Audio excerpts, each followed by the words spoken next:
এরই পাশাপাশি আমাদের নজর রাখতেই হবে ট্যাবের টাকা নিয়ে যে গোলমাল চলছে। জেলায় জেলায় এই মুহূর্তে তরুণের স্বপ্ন প্রকল্পে ট্যাবের টাকা নিয়ে বিস্তর গড়মিলের অভিযোগ।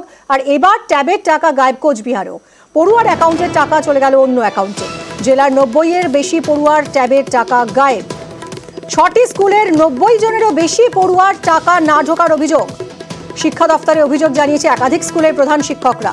কোচবিহার জেলাতেও এবার ট্যাবের টাকা গায়েব। পড়ুয়ার অ্যাকাউন্টের টাকা চলে গেল অন্য অ্যাকাউন্টে। জেলার 90 জনেরও বেশি পড়ুয়ার ট্যাবের টাকা গায়েব। 6টি স্কুলের 90-এরও বেশি পড়ুয়ার টাকা না ঢোকার অভিযোগ। শিক্ষা দফতরে অভিযোগ জানিয়েছেন একাধিক স্কুলের প্রধান শিক্ষকরা। কিছু স্টুডেন্টের টাকা পায়নি, অন্য অ্যাকাউন্টে চলে গেছে। কারণটা আমরা বুঝতে পারছি না, এখন এটা নিয়ে তো তদন্ত চলছে। আর বেশিরভাগই টাকা ঢুকে গেছে। কিছু ছাত্র আমাদেরকে জানালো স্যার আমাদের টাকা পাইনি। তখন আমরা বুঝতে পারলাম যে, তারপরে আমরা ব্যাংকে যোগাযোগ করলাম। কতজন স্টুডেন্ট এখন পর্যন্ত জানিয়েছে যে স্যার টাকা পাইনি আমরা? এখন পর্যন্ত ধরুন 50 পার আছে যারা জানিয়েছে আমরা টাকা পাইনি এখনো। ট্যাবের টাকা গায়েবের তদন্তে তথ্য প্রযুক্তি বিশেষজ্ঞরা। বাংলার শিক্ষা পোর্টালে কিভাবে ট্যাবের তথ্য আপলোড হয় এই নিয়ে স্কুল শিক্ষা দফতরের থেকে রিপোর্ট চেয়েছেন তথ্য প্রযুক্তি বিশেষজ্ঞরা। এছাড়াও 18 লক্ষ পড়ুয়ার ডেটা ইতিমধ্যেই তারা সংগ্রহ করেছেন। মালদায় ট্যাব তদন্তে অতিরিক্ত পুলিশ সুপারের নেতৃত্বে সিট তৈরি করা হয়েছে। কলকাতা পুলিশও সিট তৈরি করেছে। রাজ্য সরকারের তরুণের স্বপ্ন প্রকল্প। অনলাইনে লেখাপড়া করতে ক্লাস 11-এর পড়ুয়াদের ট্যাব কিনতে 10,000 টাকা দেওয়া হয়, সেই টাকা গায়েব। পড়ুয়াদের বদলে ঢুকেছে অন্যের অ্যাকাউন্টে। এবার এই ঘটনার তদন্তে নামছেন রাজ্যের তথ্য প্রযুক্তি বিশেষজ্ঞরা।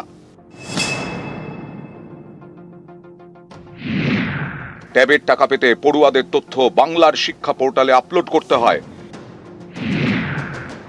এই পোর্টালে আপলোডের ক্ষেত্রেই কারচুপি হয়েছে বলে অভিযোগ। শিক্ষা দফতরের পোর্টালে এই তথ্য কিভাবে আপলোড হয়? স্কুল শিক্ষা দফতরের থেকেও এ নিয়ে বিস্তারিত রিপোর্ট চেয়েছেন তথ্য প্রযুক্তি বিশেষজ্ঞরা। বাংলার শিক্ষা পোর্টাল থেকেও বিস্তারিত ডেটা ইতিমধ্যেই তারা সংগ্রহ করেছেন। এর মধ্যে রয়েছে রাজ্যের 18 লক্ষ পড়ুয়ার নানা তথ্য। ট্যাবের টাকা গায়েবে নবান্নের নির্দেশে তদন্ত হচ্ছে। 11 জেলার রিপোর্ট জমা পড়েছে নবান্নে। স্কুল শিক্ষা দফতর জানিয়েছে বঞ্চিত পড়ুয়াদের ট্যাবের টাকা দেওয়া হচ্ছে। ইতিমধ্যেই 400 জন বঞ্চিত পড়ুয়া ট্যাবের টাকা পেয়েছে।